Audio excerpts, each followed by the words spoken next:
Bracher Farms is a 5th generation farm.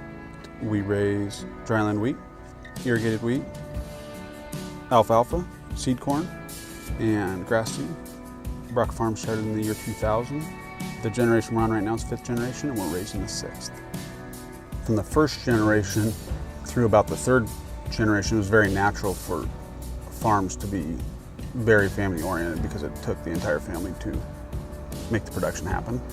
We more call it now more of a mentorship at a young age, and we have an expectation, if the kids want to come to the field and spend a lot of time around the equipment so they can be safe and comfortable. And they do that for a couple of years, and then they become operators. Our son and Randy Shar's daughter Sydney started at probably 10 or 11 and spent a couple of years part-time, and then now they've grown into where they're both 13 and spend probably 3/4 time in the field. And we just encourage it, make it positive, and try to keep it safe. Up until about 10 years ago, there were 3 generations being supported by our farm. There was my grandparents, Randy and Marge Doran. My parents, Cliff and Judy, are the 4th generation. They're slowed down in the sense of work, but not in the sense of life. My mom spends a lot of time preparing meals and making sure she has involvement in the farm. And then from the 5th generation, there's Randy and Shar, and they have 2 kids, Sydney and Blair, which are the 6th generation. And then there's Friday and I, and Tegan is our oldest daughter, and there's Cooper and Karsten. We don't set an expectation that our kids have to be involved. We just try to make an environment that they want to be involved. There's 2 ways a person can go about it, and you can wake up every day and tell your kids they're going to be farmers, or show them that it's a great lifestyle and you can make a good living doing it. And so we more set that example rather than say, this is what the expectation is. When there's 2 generations at times on farms, the older generation supports the generation below them for a while, and then the transition takes place when the older generation retires and the next one slowly moves up. But about that same time, then the 3rd generation becomes involved.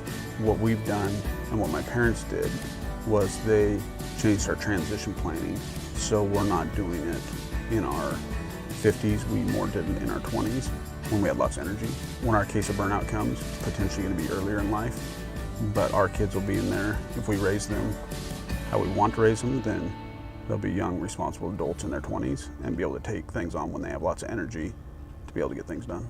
We have, in the last 15 years, became very diversified, from pears to dryland wheat to growing alfalfa, seed corn. If an opportunity comes up, we try to take advantage of it. And I believe we are true to our roots and want to keep it very family oriented. There's times where the size of farms makes it more so you have to transition to a corporate structure, when our goal would be to keep growing the farm from a size standpoint, because we have to compete with corporate structures, but still make it very family oriented.